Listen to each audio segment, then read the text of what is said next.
Buenos días. Hoy vamos a hacer un vídeo más largo hablando sobre uno de los temas más preguntados en las jornadas de puertas abiertas, en las jornadas de presentación de la especialidad y en general a todos los que algún día fuimos médicos residentes mayores o quizás adjuntos jóvenes de la especialidad de medicina del trabajo. Vamos a hablar sobre aquellos aspectos que son más característicos de la etapa inicial del residente y todas aquellas cosas que cambian posteriormente cuando nos vamos haciendo residentes mayores y cuando nos vamos convirtiendo en adjuntos. Si es la primera vez que estás en mi canal, encantada de saludarte. Yo soy Paula, soy médico especialista en medicina del trabajo, me dedico a la salud laboral, sobre todo a la vigilancia de la salud, y en mi canal hablamos frecuentemente sobre todo aquello relacionado con la especialidad de medicina del trabajo, sobre temas relacionados con prevención de riesgos laborales, sobre todo los riesgos psicosociales, y ayudamos a que las personas trabajadoras entiendan mejor por qué aparecen y mejorar en definitiva su relación con sus puestos de trabajo. Una de las vertientes más frecuentes de mi canal es orientar a los futuros residentes o que sean actuales MIR para poder ver un poco cómo va a ser su itinerario y qué cosas se van a encontrar, qué cosas cambiaron desde la etapa en la que yo fui residente y qué cosas van a suponer unos nuevos retos, unos nuevos desafíos en esta etapa que ahora se les está empezando a presentar. Una de las preguntas que más nos suelen hacer, sobre todo a mí ahora, que ya hace unos cuantos años que soy adjunta, es ¿en qué ha cambiado más tu día a día desde que eras residente hasta esta parte? Te lo voy a comentar en unos 10 puntos para que comprendas un poco cuáles fueron las diferencias más significativas y aquellas cosas que, por el contrario, se mantuvieron igual. La primera cosa que destacaría y que te contaría, sobre todo para resumir un poco todas las demás, es que cuando yo era residente, el día a día era enormemente variado. ¿Por qué? Pues porque siempre estábamos jugando de visitante y nunca estábamos jugando de local.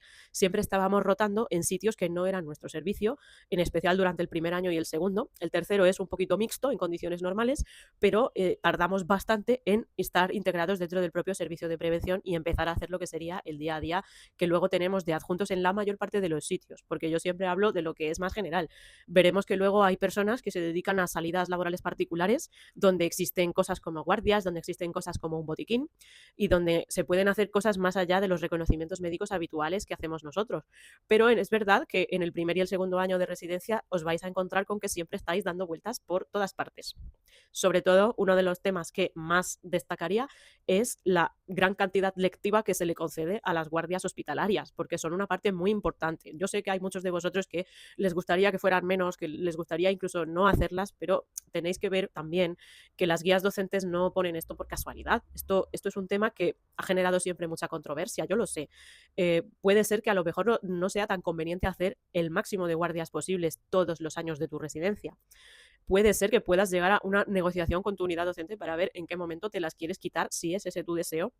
Yo os puedo decir, ya tenemos muchos vídeos hechos sobre este tema, lo de las guardias.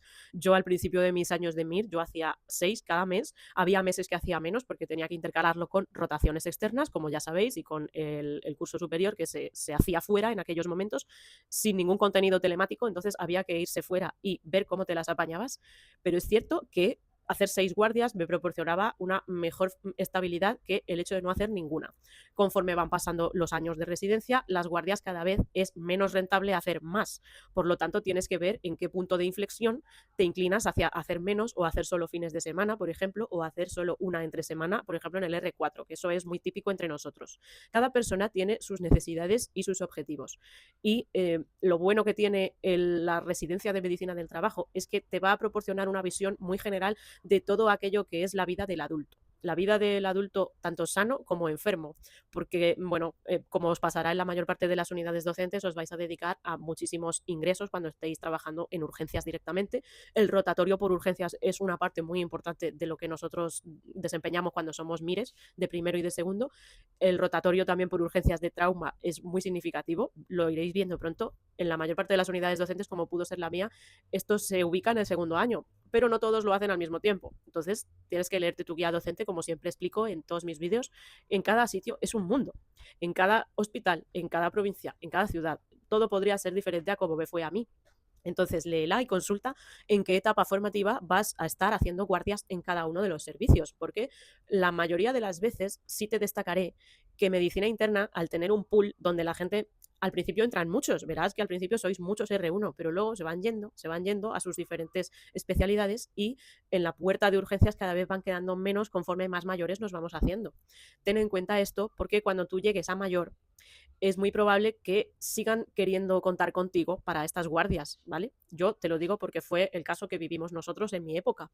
Se nos preguntaba si deseábamos formar parte del pool de residentes mayores y en cada situación se decidía si sí o si no, porque recordad una cosa, nosotros tal vez nos desenvolvemos mejor por la naturaleza de nuestra especialidad en entornos de urgencias, de box rápido, de consultas de urgencias que sean no de planta, porque el entorno de la planta hospitalaria requiere una formación específica que nosotros en general no la solemos recibir. Nosotros rotamos por medicina interna, pero no se nos exige, yo diría que en ningún hospital, no conozco ninguno que exija guardias de planta de medicina interna donde se gestionan los ingresos propios de medicina interna que vienen de las urgencias.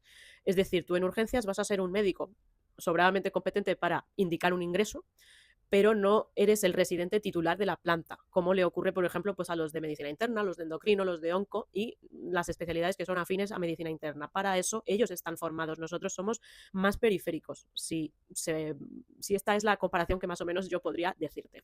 Somos más parecidos en este sentido a medicina de familia. Podríamos ser titulares de la guardia quizás en un entorno que no fuera el entorno de la planta hospitalaria. Muchas personas de mi especialidad cuando llegaron al R4 y quizás el R3 se descolgaron de hacer guardias porque, bueno, pues ya no les compensaba, tienen el complemento de docencia y formación que cobramos conforme nos vamos haciendo a partir del segundo año, nos vamos haciendo más mayores y cobramos un complemento que es proporcional a nuestro salario base. Está tabulado, cada provincia tiene el suyo y, bueno, cada comunidad autónoma tiene el suyo, mejor dicho, y lo podéis consultar siempre que queráis, que está actualizado y la mayor parte de las páginas web y canales oficiales de sindicatos y de asociaciones de residentes lo tienen disponible.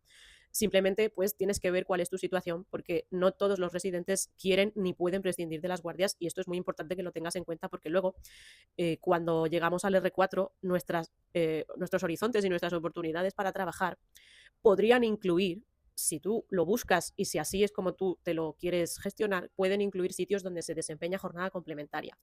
No he hablado mucho sobre esta salida laboral en mi canal porque conozco muy poca gente que la desempeñe, pero es cierto que existen servicios, sobre todo relacionados con las mutuas colaboradoras de la Seguridad Social, donde tú como médico del trabajo puedes estar en lo que sería su servicio de atención de urgencias.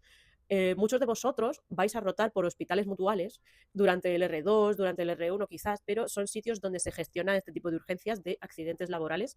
Vais a ver allí contingencias profesionales y ocasionalmente vais a ingresar gente que ha tenido pues esas situaciones que todos podemos reconocer, pues caídas en el entorno laboral, accidentes in itinere, que en donde yo lo hice eran altamente frecuentes, por desgracia. Entonces es en este tipo de lugares donde yo conozco una vertiente más asistencial a nivel de guardias que tú como médico del trabajo podrías aprovechar. Este es uno de los grandes cambios que yo te destacaría cuando eres adjunto versus cuando eres residente. Es decir, la guardia se convierte en una opción mucho menos explorada y mucho menos conocida. Sin embargo, en la época del residente, en resumen, forma parte de tu día a día y en general siempre va a estar disponible para ti. Añado un breve inciso. Hay hospitales donde el único pool que va a necesitar contar contigo es medicina interna de urgencias. En otros servicios, como puede ser trauma, trauma es un servicio que en general hacer guardias de trauma les suele interesar más a los residentes de mi especialidad de medicina del trabajo, pero este pool, recordad que recibe muchísima gente a lo largo de todos los años del MIR. Por ejemplo, recibe gente de medicina física y rehabilitación y por supuesto de medicina de familia.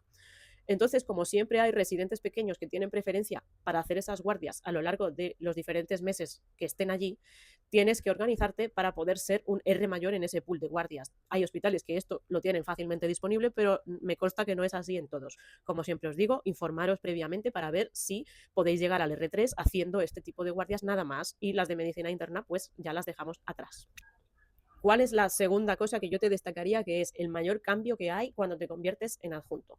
Cuando te conviertes en adjunto, aunque tú ya en el R4 ya habrás probado a hacer esto, porque ya forma parte del contenido de la guía docente, de repente te conviertes en el único titular de la consulta y algunas veces incluso trabajando en un sitio donde el único médico, como siempre digo en mis vídeos, el único médico podría ser que fueras solo tú. Esto a muchas personas al principio pues les da un poquito de miedo, de respeto, porque si tienes alguna vez una duda, se antoja muy difícil preguntar. Es fundamental pues que te ampares, si esta es tu situación, te tienes que amparar en todos aquellos profesionales que te puedan responder las dudas a lo largo de los canales oficiales de las asociaciones. Y, por supuesto, si yo te puedo ayudar alguna vez, me pongo a tu disposición si este ha sido tu caso. Y si conoces a alguien que necesite relacionarse con canales oficiales o pertenecer a alguno de los foros donde todos los días se resuelven consultas, todos los días alguien pregunta y siempre hay alguien que te puede responder, porque como hay gente para todas las vertientes de la medicina del trabajo, alguien podría ayudarte a responder a la pregunta que tú tengas. En el caso donde estoy yo, pues yo por suerte tengo equipo, no somos muchos, pero tenemos equipo, pero conozco otros médicos del trabajo que trabajan en solitario, no les va mal, te puedes acostumbrar a todo, pero necesitan a veces este pequeño feedback, como me puede ocurrir a mí, pues me gusta tener a alguien a quien preguntar y me gusta pues tratar de ver si voy por el buen camino o no. Pero bueno, esto hay personas que son más afines a trabajar en equipo y hay personas que son más afines a trabajar en solitario. Tienes que ir viendo, según avanzas hacia el R4, cuál es tu estilo y si te ves en condiciones de ser tú un próximo adjunto que trabaja en un entorno donde solo seas tú el único médico de por allí. Puede ocurrirte también cuando estás en tu propia consulta, que dicha consulta no sea un lugar fijo, como te ocurre cuando estás en el servicio de prevención del hospital, sino que te van cambiando y te mandan a diferentes consultas, incluso en locales que no pertenecen al propio servicio de prevención. En el caso de que estés en uno que es ajeno, te pueden mandar, según las necesidades del servicio, pues a que hagas tu consulta de reconocimientos médicos, pues a locales con los que tienen un concierto, un contrato que les permite ejercer allí las horas del día que se considera oportuno y luego se desempeñan otras actividades en otros sitios. Cuando pasa esto, pues claro, tienes que llevarte tu maletín con tus cosas, tu mochila con tus cosas. Hay aparatos que antes se te antojaba muy fácil obtenerlos, como por ejemplo a mí me pasaba con el otoscopio y con el oftalmoscopio, algunos otros aparatos exploratorios que normalmente pues en el vídeo que os hice del botiquín no os lo puse porque en ese momento no me lo había comprado, pero en algunos casos que conozco de médicos del trabajo en servicio de prevención ajeno, es más que recomendable que se compren su propio otoscopio porque en la propia consulta, como se tienen que desplazar con frecuencia a entornos que no son su consulta base, se lo tienen que llevar. Hay gente que discute mucho por esto. A mí me ha pasado porque, bueno, pues todo el mundo quiere un otoscopio concreto porque se suelen estropear, suelen tener fallos algunos aparatos y a lo mejor el servicio de prevención no ha querido comprar otoscopio de pared, por poneros un ejemplo, y quiere comprar solo lo imprescindible. Bueno, pues otro tema más que lo entraremos a discutir cuando seamos todos adjuntos porque, bueno, conozco gente que se lo ha comprado e igualmente está disgustada y enfadada porque no debería ser así, porque es un aparato muy caro.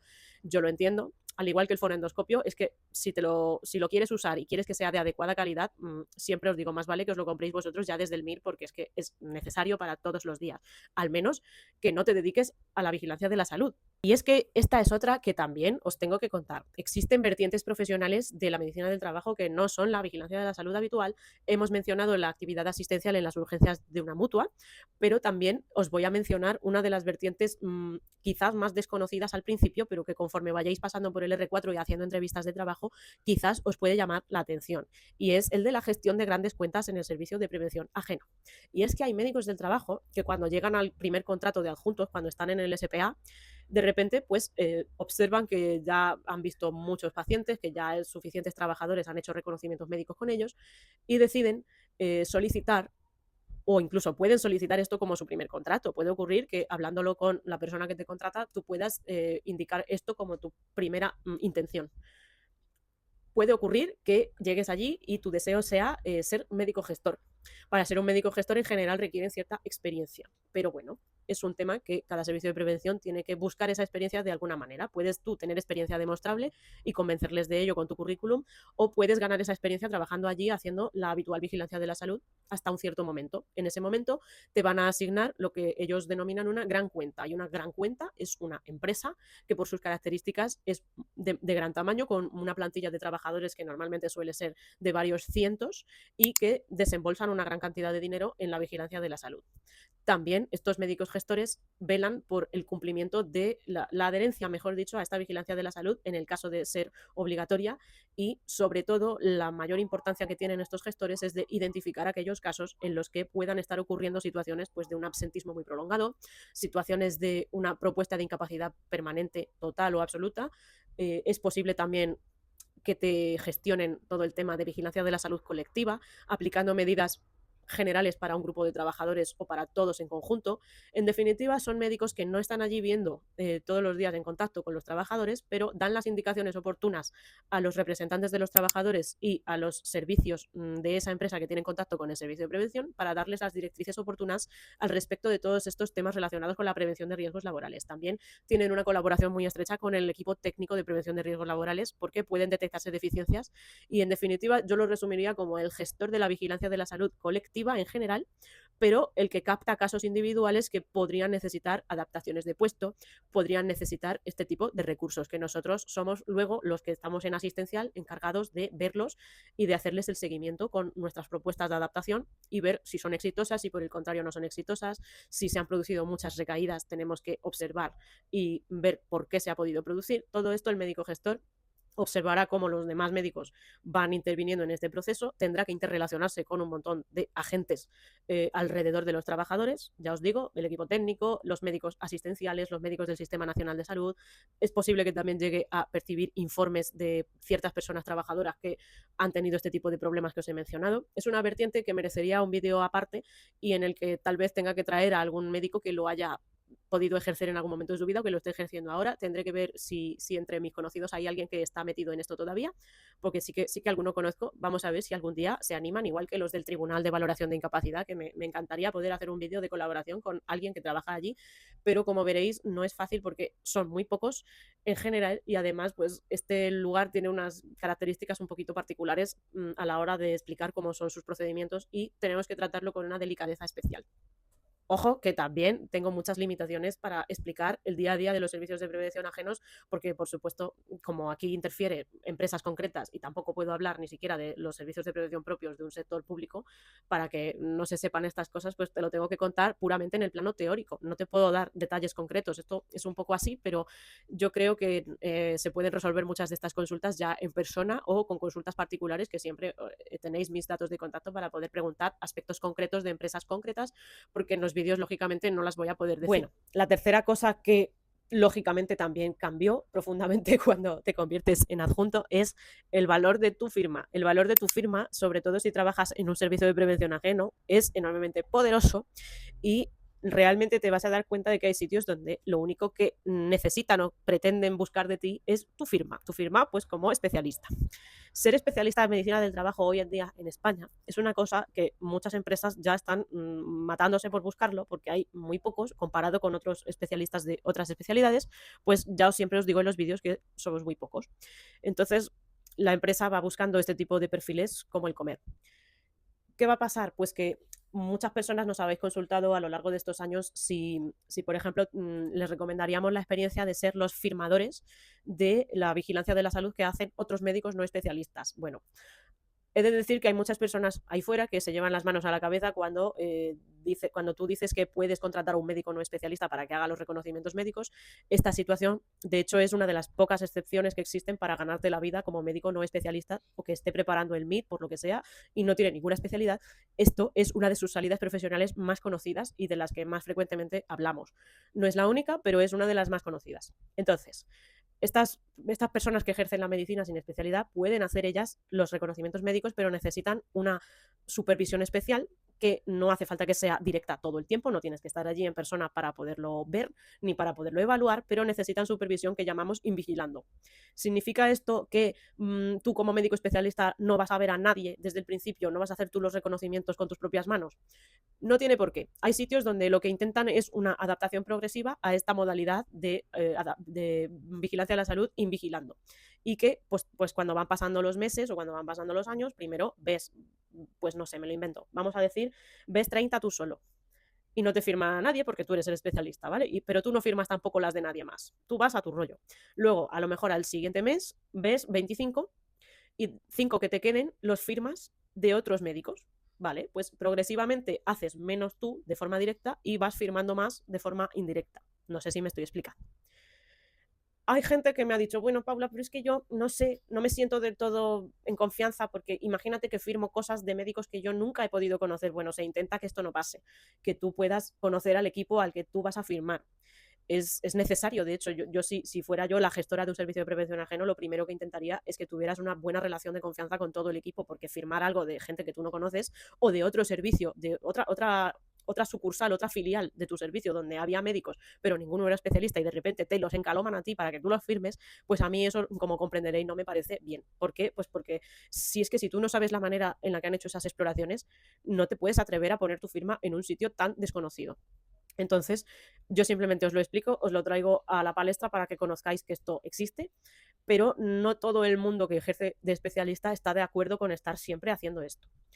Otra cosa que me habéis preguntado muchísimo es si esto es compatible con trabajar por la mañana en el entorno público. Bueno, yo os voy a decir la teoría y la teoría es que no, porque la mayor parte de los entornos de sanidad pública pues no permitirían esto, porque el régimen de incompatibilidades del sector público es estricto al respecto, porque puede colisionar pues con un conflicto de intereses, puede colisionar también con el horario, puede colisionar con muchas cosas, pero yo os estoy diciendo la teoría. Y en mi entorno pues todo el mundo conoce gente que valida informes de especialistas a lo largo de la tarde y tienen contratos muy concretos y muy específicos al respecto.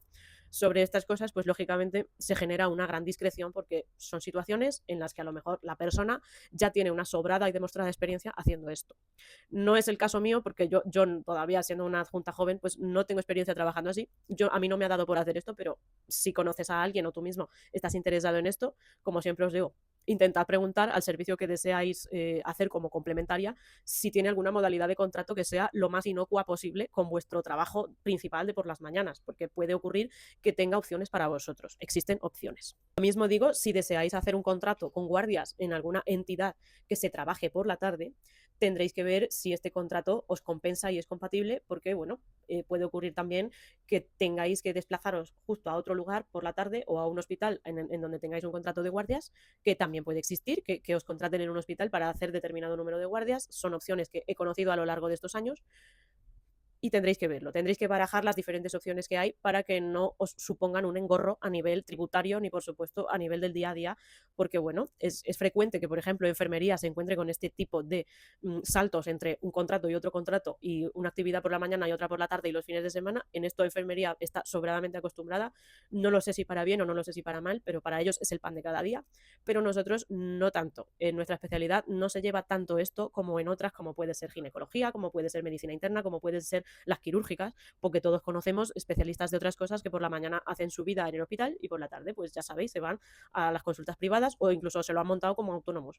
Para nosotros este mundo es un poquito más difícil de integrar, ya tenemos vídeos pasados hablando sobre este tema, algunas actualizaciones vamos a hacer a lo largo de estos próximos meses, porque van apareciendo diferentes opciones y yo quiero que las conozcáis, pero es que hay diferentes opciones que son tan novedosas o por lo menos me he enterado de ellas tan recientemente que no me ha dado tiempo a actualizarlas.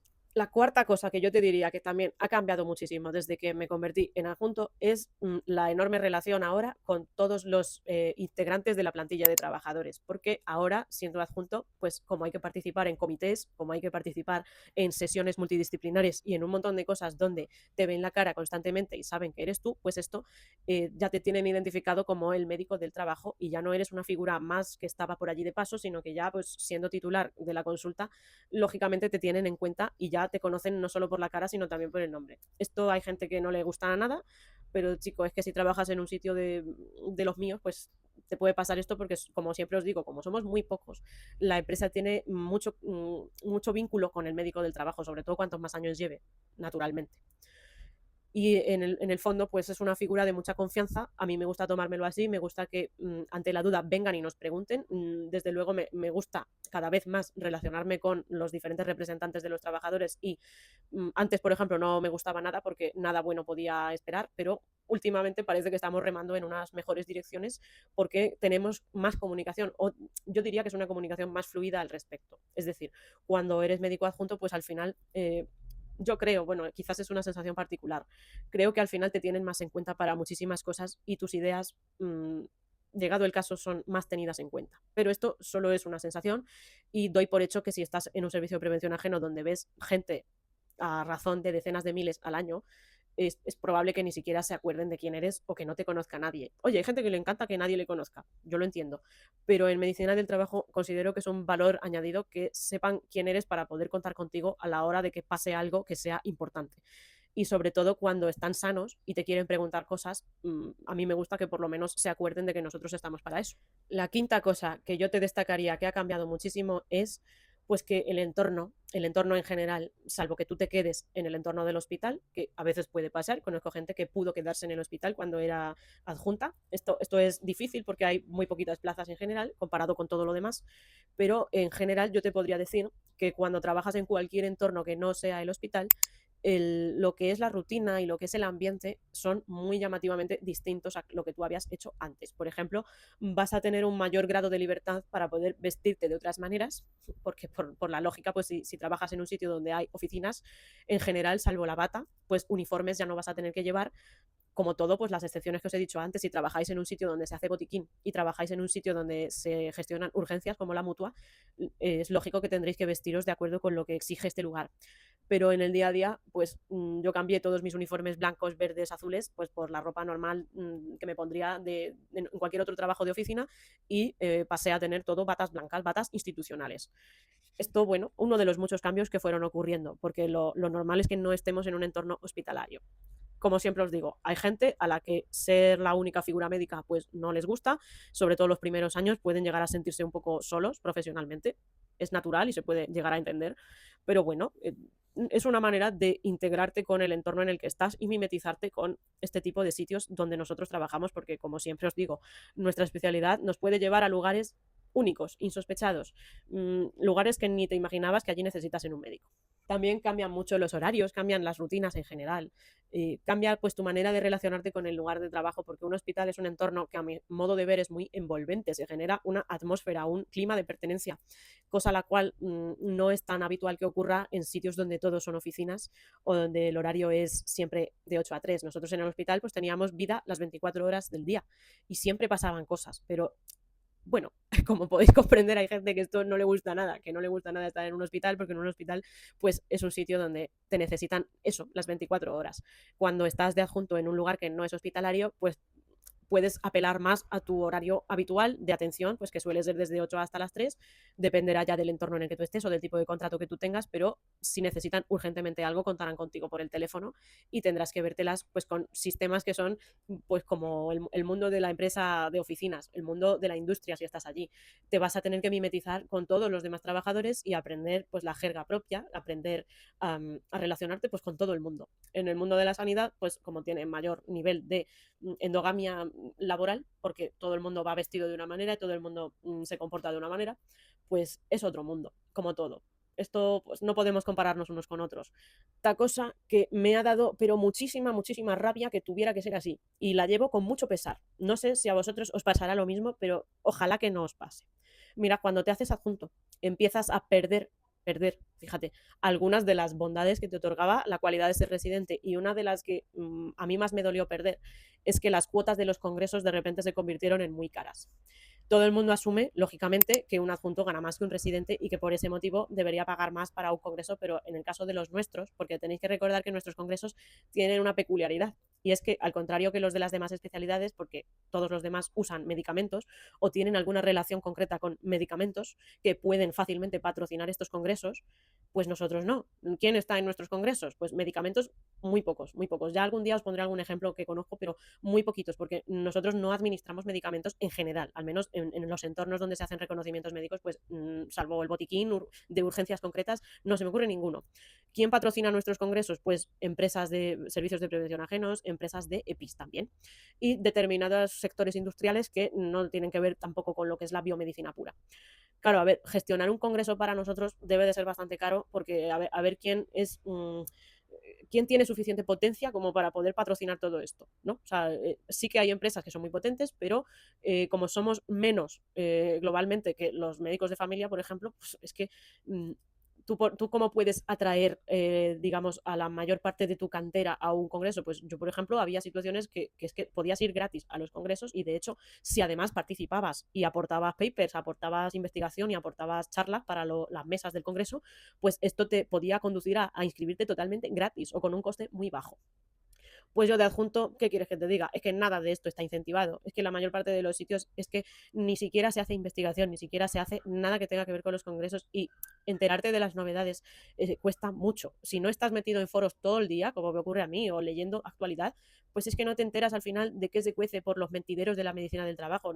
Si no tienes contacto con otros médicos del trabajo que sí vayan a estas cosas, no te vas a enterar. Yo cuando era residente no me perdía ninguno. Es que fui a todos, pero cuando me convertí en adjunta, pues dejé de ir y hace mogollón de tiempo que no voy a uno porque es que no puedo, mi empresa pues a lo mejor tiene dificultades para poder gestionar estas cosas y no puedo participar y por supuesto la cuota es mucho más cara, como le ocurrirá supongo al resto de las especialidades, porque el mayor interés que tiene un congreso es que acudan los residentes, eso estamos todos de acuerdo, pero sería muy bonito poder ir de oyente y enterarme de las cosas por un precio más moderado o con una serie de sesiones que se pudieran difundir por los canales oficiales y que las revistas que tenemos pues estuvieran más accesibles. Bueno, son detalles que no pasa nada, o sea, yo entiendo que hay que pagar por una revista, es necesario porque la edición de una revista no es fácil y gestionar un congreso pues también requiere unos costes, pero es cierto que normalmente pues son bastante caros y son difíciles de patrocinar en este sentido. No se pueden comparar con los congresos de las otras especialidades porque no tiene nada que ver. Lo enlazo inmediatamente con esto. Cuando yo era MIR estaba muy bien ponderada la investigación, las actividades de formación continuada, la docencia y todo este mundillo, pero es que ahora de adjunto en la mayor parte de los sitios en donde vosotros sentáis a trabajar, este tema o te apasiona y te lo guisas y te lo comes tú, o no te van a dar nada ni las gracias por mandar un paper. Puede ocurrir que en el entorno concreto donde tú estás esto sea muy bien valorado y además a ti te gratifique y te guste, pero es un bajón terrible cuando descubres que ya nada de lo que hagas va a tener un significado a nivel curricular, porque bueno, sí, supongo que el currículum está muy bien tener estas cosas, pero es que el esfuerzo que se dedica para todo esto, como podéis imaginaros, es ingente comparado con el beneficio reportado que te puede dar, porque para las memorias del residente a mí desde luego me resultaba muchísimo más rentable.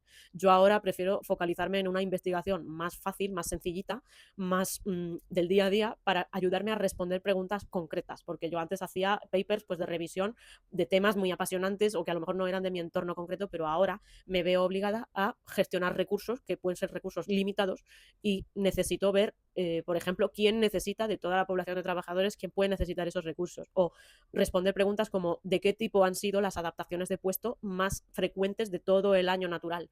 Tengo que ver este tipo de estudios y tengo que diseñarlos yo, tengo que hacerlo todo yo, porque además es que tampoco puedo tener una persona especialista en epidemiología para poderme ayudar a diseñar todo el protocolo de un estudio. Tenemos que ir a cosas muy sencillas que podamos manejar. O sea, en ningún caso nosotros vamos a poder ponernos a hacer investigación de tal calado, porque es que bastante tenemos con el día a día de ver a tanta gente y bastante hacemos lo que podemos hacer, porque ya os digo que es que no hay ningún tipo de compensación a nivel tangible de que tú te esfuerces para hacer todo esto. Si te esfuerzas en hacer todo esto, o bien es porque lo necesitas imperiosamente, como me ocurre a mí, y porque te apasiona, como me ocurre a mí, pero ya os podéis imaginar que una es porque es así muy rara, pero el resto de la gente que a mí me rodea, pues estos temas no le parecen llamativos y no le parecen útiles. A mí sí me lo parece, pero esto es, como todo, mi opinión. Séptima cosa, y es de pura lógica. Cuando eres adjunto, lógicamente te haces responsable de errores y aciertos y cuando pasan errores, pues te afectan el doble porque a veces pasan cosas, no te digo que sean graves porque como siempre os digo en los vídeos, cosas graves pasan pocas veces, yo espero que no os pase ninguna, pero cuando es algo muy importante, a veces siempre te queda el cargo de conciencia de ¿y por qué no lo vi antes? ¿Por qué a lo mejor el año pasado esta persona vino a su reconocimiento médico y en este año ha pasado esto? Te llegas a sentir culpable de muchas cosas, como le ocurre a muchos otros médicos que ven frecuentemente a sus pacientes en citaciones sucesivas, pues a nosotros como la persona normalmente su primera ocasión de venir está sana o partimos de un estado de una salud más o menos constante o más o menos basal, vamos a decir, cuando observas deterioro de alguna de sus enfermedades, pues lógicamente te sientes culpable por si acaso no has tenido algo que ver en ese empeoramiento. ¿Es que acaso no estuve lo bastante insistente? ¿Es que acaso no insistí demasiado en que esta persona debía dejar de fumar ya? ¿Es que acaso no insistí lo bastante en que esta persona se tenía que mover y hacer un ejercicio que le gustase y buscar motivación en alguna cosa? ¿O es que acaso no insistí lo bastante en que esta persona tenía que recibir atención psicológica? afecta. Cuando pasan eventos de salud, yo por lo menos ya me afectaba cuando era residente porque al fin y al cabo pues ves gente también, pero ahora de adjunta yo creo que todas estas cosas intento echarle más observación y echarle más ojo a las personas que intuyo que pueden estar peor. Es verdad que generas más intuición conforme vas ganando experiencia porque cuántas veces no se nos habrá pasado algo de decir, pero ¿cómo ha podido pasar esto delante de mi cara y no haberme dado cuenta? O por qué la persona a lo mejor la primera vez no me lo quiso comunicar porque le daba vergüenza o porque tenía miedo a represalias. Pues todas estas pequeñas cosas, cuando eres adjunto, o sobre todo cuando trabajas ya en solitario, suelen afectarte mucho más. Como todo. Esto es una sensación que podéis compartir también con los médicos de familia, porque al final es una relación muy estrecha con los trabajadores y en su caso con los pacientes. Y bueno, a mí particularmente pues me da un poco de pena, pero no significa que se hunda el mundo por esto. O sea, tiene que servirme a mí para motivar mejor mi acción e ir dirigida hacia aquello que puede ser más crítico, más urgente. Siempre prestar atención a aquellas cosas que tú pienses que pueden ser graves. Eso, el ojo clínico es una de las cosas que al final, viendo gente, te acostumbras a discernir lo que es el grano de lo que es la paja. Octava cosa, y por favor, es que lo siento porque me voy a poner mal y lo voy a decir con mucha carga emocional y no me gusta esto, porque en el fondo esto es lo que más culpable me hace sentir de todo lo que voy a decir en este vídeo. Cuando yo entré a trabajar de adjunta el primer año, gané muchos kilos, pero por lo que os he comentado del cambio tan grande en el estilo de vida. El estilo de vida comenzó a ser enormemente sedentario porque al venir de un hospital yo tenía unos horarios y tenía unas rutinas que además, como había que desplazarse entre lo que era pues el domicilio, el coche o no coche y un hospital entero, pues me pasaba todo el día andando. Era muy poco el tiempo de estar sentada en una consulta y quieras que no, hacía mucho más ejercicio que luego lo que hice posteriormente cuando era adjunto. Pero como yo sé que tú ya vas con ventaja y ya te lo sabes, porque yo ya he puesto el vídeo de los 10 consejos para la salud del residente, de las 10 cosas de las que me arrepiento, pues una de ellas, por favor, está relacionada con esto, no olvides repasarla y recuerda que en esta época de la vida, además, corres el riesgo de que tu metabolismo baje muchísimo más por el hecho de estar trabajando todo el tiempo en la misma oficina o en el mismo local o en la misma consulta. Si es esta tu situación, trata de moverte lo más posible, por favor, y que no te pase lo que a mí, porque me ha costado muchísimo llegar a un punto de estabilidad y de compaginar un ejercicio y unas rutinas adecuados con esto. Yo cuando era residente era muy fácil para mí aprovechar el tiempo luego para poder, venga, pues hago detoxificación y no como guarrerías de la guardia nunca más.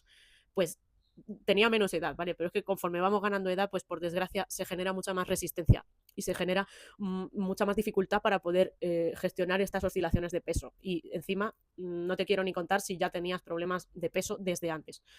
Es una etapa muy importante en la que siempre hago énfasis, siempre os digo, por favor, intentad predicar con el ejemplo.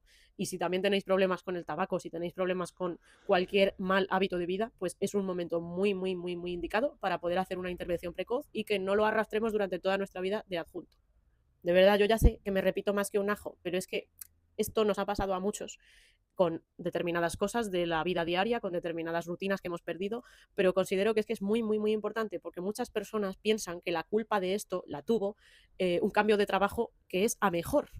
Y cuando tú cambias a mejor, normalmente esto te provoca una disonancia cognitiva, te provoca pensar que por un lado lo has hecho bien a nivel de tu contrato y a nivel de lo que es el salario, porque estás mejor objetivamente, pero tu cuerpo no está mejor. Y tener esta disonancia es algo muy molesto y que te puede ocasionar muchos problemas futuros, porque llegas a tener pensamientos de que tu trabajo te está desfavoreciendo a tu salud, te está estropeando tu salud, cuando en realidad lo que está estropeando tu salud ha sido no gestionar bien el cambio de rutinas. Hablaremos sobre esto en otro vídeo que estoy preparando. Lo noveno que yo te destacaría como un buen cambio, un cambio en positivo, es que gracias a poder llegar a ser adjunto, he podido desempeñar mejor algunas actividades de ocio, hobbies, que antes había tenido que dejar aparcadas porque los horarios de las guardias y toda la exigencia curricular que tiene el MIR me lo impedían. Esto fue, por ejemplo, el caso con el ciclismo. Por ejemplo, si yo hacía guardias los sábados, pues no podía salir. Los equipos ciclistas muchas veces se reúnen los fines de semana y si yo estaba de guardia, pues naturalmente no podía asistir. Tampoco podía entrenar a diario, tampoco podía hacer todo lo que ahora sí me permite hacer ser adjunta y poder elegir el tipo de contrato que yo tengo. No todo el mundo puede hacer los mismos hobbies porque, como ya os digo, pues en este sentido yo sí he podido, por el tipo de especialidad que yo tengo, además se presta mucho a tener los fines de semana libres. Esto es una ventaja que tendréis que sopesar. Lo he hablado en el otro vídeo, en el vídeo largo de las 10 cosas buenas y las 10 cosas malas, pues como tu día a día más o menos te permite tener las tardes libres y los fines de semana también, tú podrás desempeñar las actividades que antes habías dejado aparcadas. Incluso te puedes centrar más en descubrir alguna que antes no supieras que existía. Y la décima cosa, que es como un resumen en general de todo esto. Cuando eres residente, piensas normalmente que tienes muy poco control sobre todo lo que te pasa o sobre todas las cosas que tienes que ir adquiriendo. Tienes un gran locus de control externo. Siempre piensas que todas las cosas, tanto buenas como malas, te ocurren por efecto del entorno, por efecto de los demás.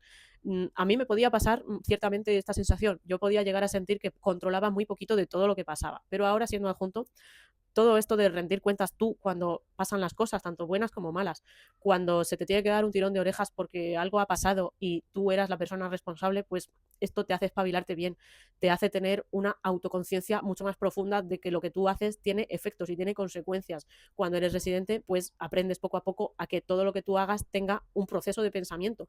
Tienes que aprender a pensar como un médico, pero a la hora de enfrentarte a la realidad, pues como todo. ¿Cómo se aprende a conducir? Conduciendo. ¿Cómo se aprende a pintar? Pintando. ¿Y cómo se aprende a ser médico? Pues exponiéndote todos los días a aquellas cosas que al principio te daban miedo, exponiéndote todos los días a las cosas que se van poco a poco amoldando y formando parte de tu vida. Esto forma parte al final de la identidad que tenemos cada uno y tenemos que encontrar en qué parte del camino nos encontramos nosotros más confortables, cómo nos sentimos en la mejor vertiente de nosotros mismos. Hay personas a las que les encanta estar en contacto con otras personas, pero en un momento dado de su vida tienen que hacer un alto en el camino y no está mal. Eso es algo que nos puede pasar a todos. Tenemos a veces que reorientar completamente nuestro futuro profesional, cosa la cual, siendo adjuntos, pues sí es posible, porque lamentablemente si somos residentes y nos damos cuenta de que esto no nos encaja, muchas personas al final se ven obligadas a abandonar.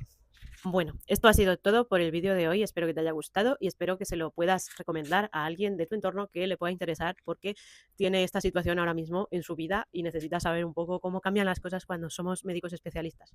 Si te ha gustado, ya te digo, dale a la campanita, suscríbete y me encanta que comentes, me encanta que compartas para que yo pueda seguir haciendo el contenido con suficiente frecuencia y estar al corriente de todas las novedades que te puedan interesar. Y ya sin más, me despido hasta el siguiente vídeo. Cuidaros mucho y hasta la próxima.